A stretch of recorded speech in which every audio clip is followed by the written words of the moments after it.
Get out of my house! Evercott! Flashbulbs exploded outside the towering glass mansion, their glare slicing through the dawn mist. Reporters shouted questions that echoed through the marble halls. From the balcony above them, Richard Kane stood motionless, jaw clenched, eyes burning with fury. As screens below flashed the headline that would ruin his morning, "The Broken Heir of Kane Industries." He turned from the window, his reflection cold and sharp in the glass. "Who leaked this?"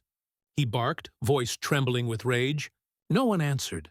Assistants kept their eyes down, terrified of meeting his gaze.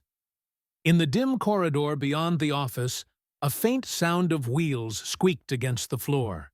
Ethan had come to see what was happening. 17, pale, thin, bound to a wheelchair. He paused when he saw his father's expression. "Dad, what's going on?" Richard spun around. "You're what's going on?" he shouted. "Look at this!"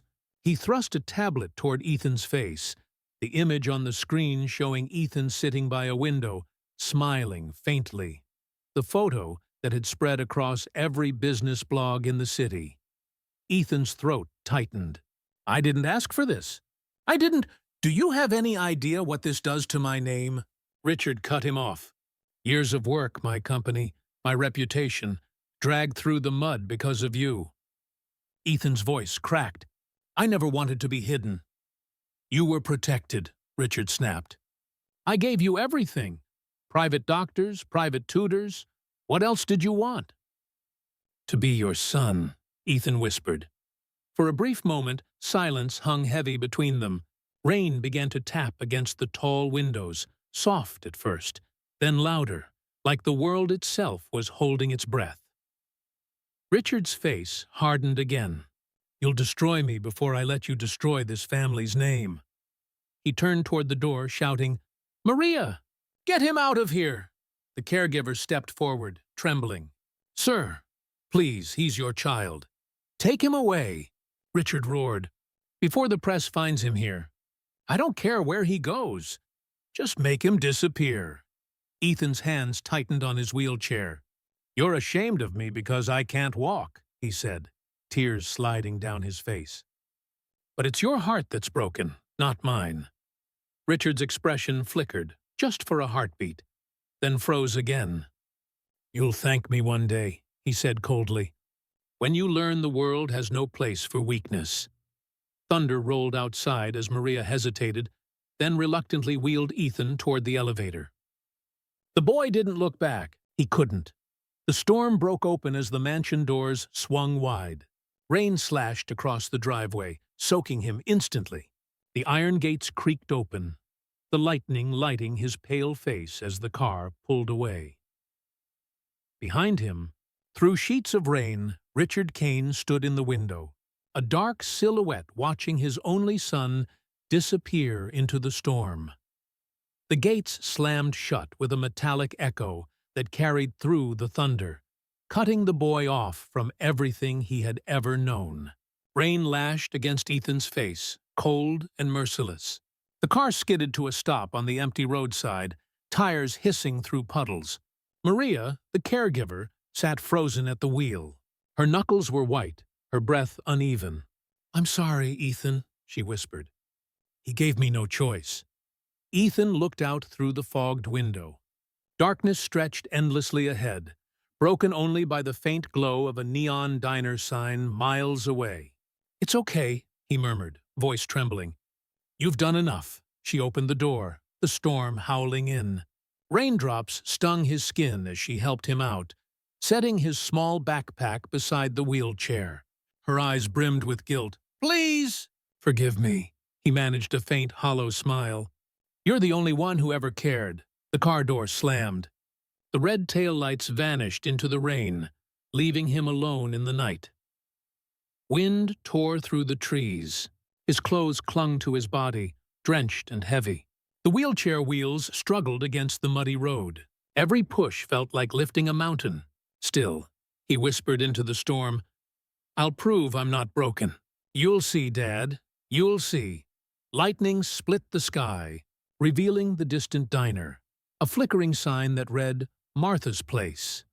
His hands trembled as he tried to move faster, but his strength was fading. The world tilted and his vision blurred. One final push, and the chair tipped. He hit the ground hard, pain shooting through his arms. When he opened his eyes again, the rain had softened to a drizzle. The smell of coffee drifted through the air. Warmth brushed his cheek. Someone's coat wrapped around his shoulders. "Easy, honey. You're safe now," a gentle voice said. Ethan blinked. A woman in her 60s knelt beside him, her gray hair pulled into a loose bun. Her eyes were kind, steady, and motherly. She lifted his chin. "You look like you've been through a war." I just need to rest," he whispered. "You will," she said softly. "But not out here." With surprising strength, she helped him into the diner. The bell above the door jingled weakly as they entered. Inside, the lights were warm, the air thick with the scent of soup and fresh bread. She laid him across a bench, tucking the coat around him. "My name's Martha," she murmured. "And you're safe here, son." Ethan's lips trembled. "Thank you," he whispered before his eyelids grew heavy. For the first time in years, he felt something he had forgotten. Kindness without a price. As his breathing steadied, Martha turned toward the counter to fetch a towel. In the far corner of the diner, a man in a dark coat lowered his newspaper. He pulled out his phone, speaking quietly into the receiver. "I've found the Kane boy," he said. "Yes, alive." His eyes lingered on Ethan's sleeping face as thunder rumbled outside. Morning light streamed through the diner windows, soft and golden. The smell of pancakes filled the air, mingling with laughter and the faint hum of an old radio. Ethan stirred on the bench, the blanket still wrapped around him. For a moment, he didn't remember where he was, until he heard Martha's warm voice. "Well, look who's finally waking up," she said, carrying a tray stacked with pancakes and eggs. "You must be starving." Ethan blinked at the plate in disbelief. "You made this for me?" "Of course. Nobody heals on an empty stomach," Martha smiled. "Eat." The bell above the door jingled, and a tall man limped inside, his steps uneven but strong. A metal prosthetic peeked from beneath his jeans. "Morning, Ma," he said, hanging up his jacket. Then he noticed Ethan. "You picked up another lost soul?" "Liam, this is Ethan," Martha said proudly. He needed a place to rest. Liam extended a hand, his grip firm. "Name's Liam. Don't mind my leg. It squeaks more than it should." Ethan smiled faintly. "I don't mind." "We all have parts that squeak," Liam chuckled. "Good answer. People like us don't need pity. We build again." His voice carried the weight of someone who had rebuilt himself more than once. Over the next few days, Ethan stayed at the diner, insisting on helping wherever he could. Though his arms still ached, he took notes for orders, organized receipts, and even calculated costs on napkins. Martha watched him work, shaking her head. "You've got a brain for numbers," she said. Ethan shrugged. "Math makes sense. People don't." Liam leaned on the counter, wiping grease from his hands. "Do you ever think about using those numbers to bring more folks in here?" Ethan's eyes lit up. "Maybe we could advertise online. Home-cooked hope. Something that feels real." Within a week, business began to pick up. Locals stopped by for Martha's pies. Truckers returned for Liam's easy jokes. For the first time, Ethan felt useful, needed. One quiet evening, after the rush ended, Martha poured him a cup of cocoa. Her tone turned serious. "Ethan, you've brought life back into this place. But listen to me. Don't tell anyone your full name, dear. Some people would use it against you." He nodded slowly. "I understand," she smiled, brushing a strand of gray hair from her face. "Good. Now eat before that cocoa gets cold." The room filled with the comforting clatter of dishes, the smell of sugar and coffee, and the hum of a television mounted above the counter. Ethan glanced up absently, then froze. On screen, his father stood before a line of reporters, cameras flashing wildly. Richard Kane announces massive merger with Stonebridge Holdings. The headline read. Ethan's stomach tightened. The name Stonebridge echoed in his head. He looked across the diner. In the far corner, the booth was empty, but he could still picture the man in the dark coat who'd watched him that night. It was the same name, the same man. Ethan sat alone in the diner after closing, the flicker of the television screen casting pale light across his face. On the screen, his father stood before a sea of microphones. Polished suit, calm voice, and a smile that never reached his eyes. Richard Kane, Visionary of the Year, the caption read. Ethan muted the volume, but couldn't look away. That was the same man who had left him in the rain. The same man who now spoke about family values and legacy. The contrast hit like a blade. He touched the scar on his wrist from the accident that changed everything and whispered, "Why wasn't I enough?" The bell above the diner door jingled softly. Liam stepped in, still smelling faintly of motor oil. "You watching that again?" he asked. Ethan shrugged. "He looks so proud, like I never existed." Liam pulled out a chair. "Then stop watching him live a life that doesn't deserve your eyes. Come with me tomorrow. There's a workshop at the community center. Coding for kids with disabilities. They need a volunteer who can actually think." Ethan blinked. "Coding? I haven't touched that in years." "Then it's time," Liam said with a grin. "Trust me, it'll wake you up." The next day, the center buzzed with quiet energy. Laptops clicked. Wheelchairs rolled. Laughter filled the corners. Ethan hesitated at first, but when he started typing, his old instincts returned. His fingers moved fast, building logic out of chaos. Within hours, he had drafted a prototype, an AI system that tracked spending patterns and predicted financial outcomes.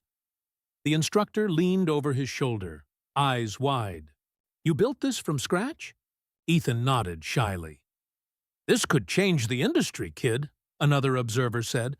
"Have you ever thought about selling this idea?" For the first time in months, Ethan smiled. Genuinely, fully. The applause from the small crowd felt unreal. He could finally see a path forward, one that didn't need his father's name. Later that evening, back at the diner, Martha clapped him on the shoulder. "I told you the world hadn't forgotten you, child. You just needed to remind it who you are." But as they spoke, a man sitting near the window lowered his camera. He whispered to a colleague, "Isn't that the Kane boy?" The flash of the camera went unnoticed, but the damage was done. That night, Ethan lay awake listening to the hum of the neon sign outside. A strange unease settled over him, like the air before a storm. He tried to shake it off. Tomorrow, he told himself, would be brighter. But when morning came, the sunlight revealed something else entirely. The front window of the diner was shattered, shards glittering across the floor. Red paint dripped from the glass in uneven letters, jagged and cruel. "Fraud son of a monster," Martha gasped, covering her mouth. Liam clenched his fists. Ethan just stared, his heart sinking as the past he thought he'd escaped came crashing back through the window. Flames tore through the night sky, orange light reflecting in Ethan's wide, terrified eyes. The diner, the only place that had ever felt like home, was engulfed in fire. Smoke poured through the shattered windows as sirens wailed in the distance.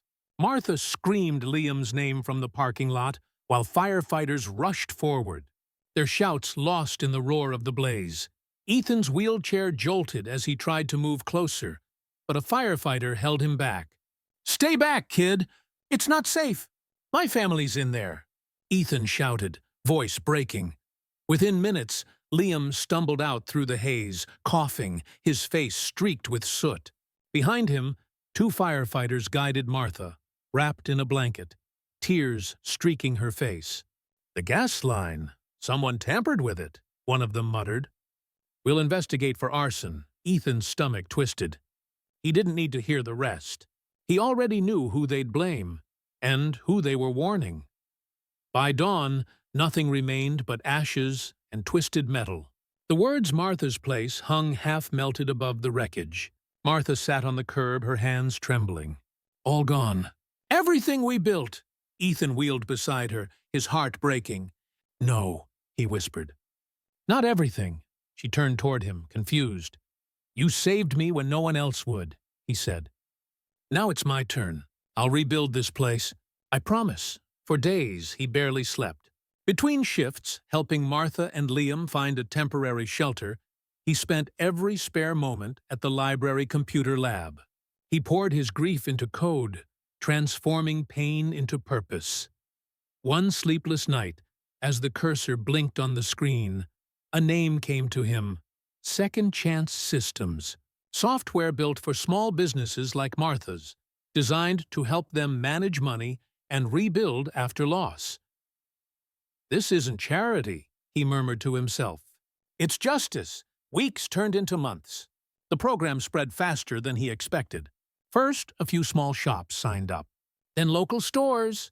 Then online boutiques from other cities. Reviews poured in, calling it a miracle for the forgotten. Ethan worked under a new name, E. Miles, to keep his past buried. He avoided cameras, never joined video calls, and refused interviews. The work speaks for itself, he'd tell investors in brief emails. Soon, offers flooded in. Venture capitalists wanted in. Big corporations wanted partnerships. The startup that began from ashes had become a rising star in the digital world. One evening, as he finalized a new client proposal, Liam leaned over his shoulder, whistling. You're unstoppable, man. What's next? Ethan smiled faintly. Next? I make sure people like Martha never lose their homes again.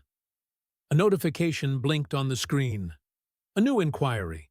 Ethan clicked it open casually, then froze. Client request, Kane Enterprises. The name hit him like ice. The empire that had thrown him away now wanted his help. Liam looked at him, frowning. You okay? Ethan's fingers hovered over the keyboard.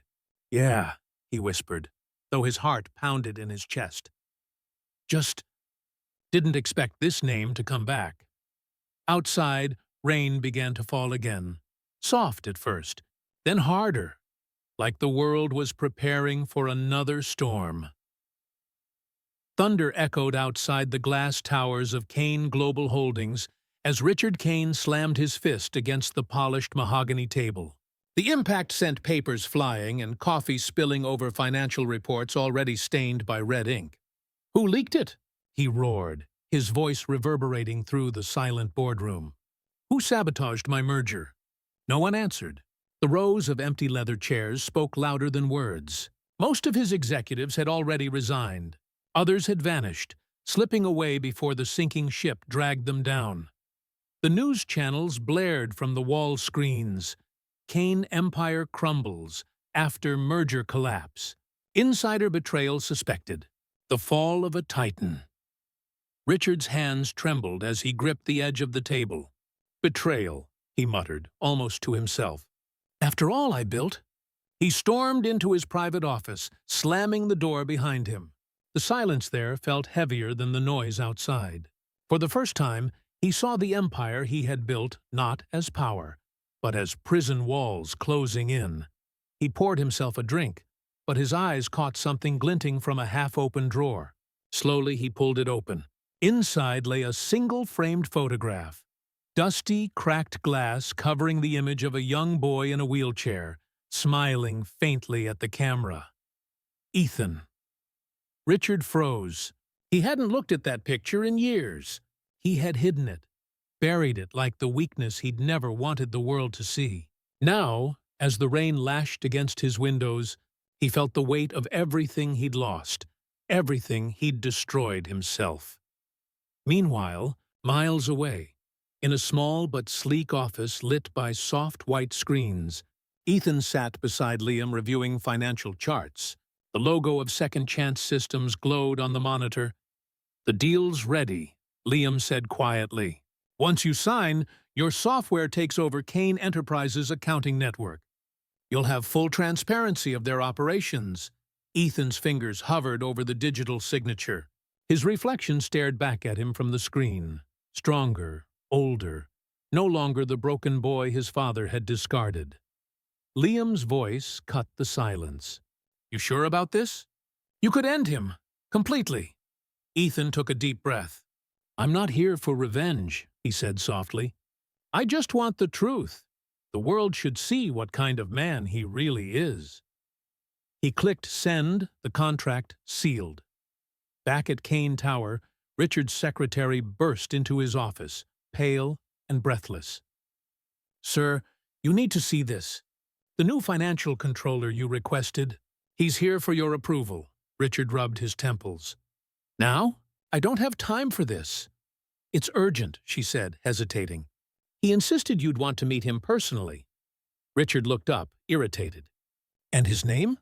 The secretary swallowed hard, her voice barely a whisper. "Mr. E. Miles." The glass in Richard's hand slipped, shattering against the marble floor. For a heartbeat, the sound echoed like thunder. He stared toward the door, cold dread creeping up his spine. The past he had buried was walking back into his empire. The boardroom fell silent as the massive doors swung open. Every executive froze, mid-breath.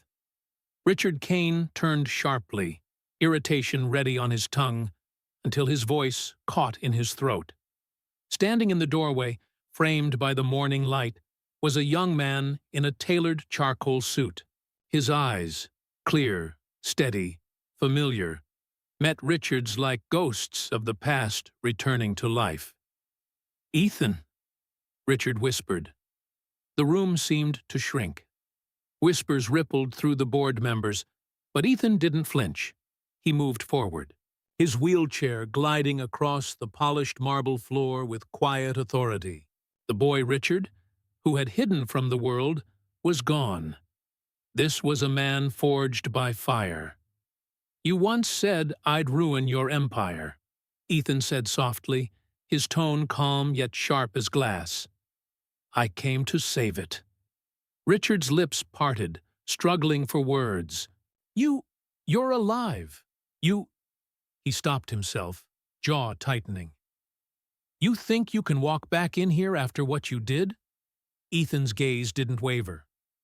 "After what you did, Father, I had no choice but to rebuild what you broke."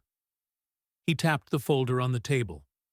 "Second Chance Systems, my company. The software your firm just signed with." Murmurs rippled again. Richard's knuckles whitened around his pen. Ethan continued, voice measured. "I have a proposal. My system can restore Kane Enterprises, stabilize your losses within months.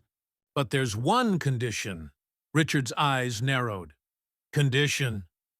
You'll sign an agreement transferring a percentage of your profits to the Global Disability Foundation. Every contract, every deal, from this point on, will give back to the people you ignored." A cold laugh escaped Richard. "So that's it? Extortion under a noble disguise?" Ethan's voice hardened. "No, I'm giving you a chance to be human. Maybe the last one you'll ever get." The air thickened. The board members sat motionless, caught between power and redemption. Thunder rumbled faintly in the distance, echoing the storm building inside the room. Richard leaned back in his chair, eyes locked on his son. Pride battled desperation across his face, a war between the man who conquered the world and the father who had lost his soul. Finally, his hand trembled as he picked up the pen. "You think this makes us even," he muttered. Ethan's tone softened, almost a whisper. "Nothing could ever make us even, but it can make things right." For a long moment, Richard hesitated. Then, slowly, he signed. The sound of the pen scratching paper cut through the silence, like thunder splitting the sky. A sigh escaped the room. Relief, disbelief, hope. But before anyone could speak, Richard's face drained of color. His chest tightened. The pen slipped from his fingers. "Sir?" someone gasped. Richard staggered, clutching the table. His eyes flicked to Ethan one last time. Confusion, regret, something unspoken, before he collapsed to the floor. "Dad!" Ethan shouted, rolling forward as chaos erupted. But it was too late. The Empire's king had fallen, his final signature still wet on the page. The steady rhythm of hospital monitors filled the quiet room, soft and fragile like the breath between heartbeats. Pale morning light filtered through, the blinds tracing gentle lines across Richard Kane's face. His eyelids fluttered open, confusion clouding his tired eyes, until he saw the silhouette beside him. Ethan sat there, his hand resting lightly over his father's.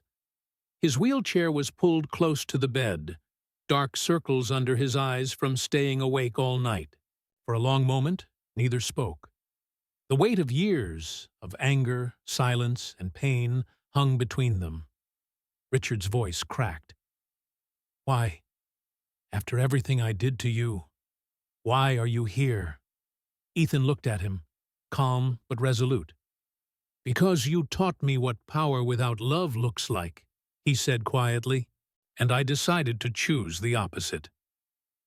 Richard blinked hard, his breath shaking. The man who once commanded empires now struggled to hold back tears. "I was ashamed," he whispered. "Not of you, of myself. I thought strength meant being perfect. I was wrong." Ethan's eyes softened. "Then don't waste what's left trying to be perfect. Just be real." A single tear slipped down Richard's cheek. He squeezed Ethan's hand weakly. "I'm sorry, son." "I know," Ethan murmured. "I forgave you a long time ago." Outside the window, dawn broke over the city, soft gold washing away the night. Weeks later, the world watched as Ethan Kane reappeared, not as the hidden heir, but as the founder of the Second Chance Foundation. Cameras followed him as he stood beside Martha and Liam in front of a newly rebuilt diner, the same spot where his second life had begun. Reporters asked questions, flashes filled the air, but Ethan only smiled. "This place," he said, gesturing to the modest diner behind him, "was once ashes. Now it's hope. Just like us." Behind him, a plaque glimmered in the sunlight, dedicated to those the world calls broken. May they always find a way to rebuild. His foundation went on to support thousands of people with disabilities, funding prosthetics, education, and small businesses. News anchors called it the Empire of Compassion. But for Ethan, it was never about empire. It was about meaning. In the closing scene, Ethan's voice carried over images of people helping one another, rebuilding homes, and laughing in shared strength. "We're not broken," his voice said softly. "We're rebuilding." The screen faded to black, leaving only his words, gentle, powerful, unforgettable. Sometimes the people we throw away are the ones who save us in the end. If this story touched you, share it. Someone out there might need its message today.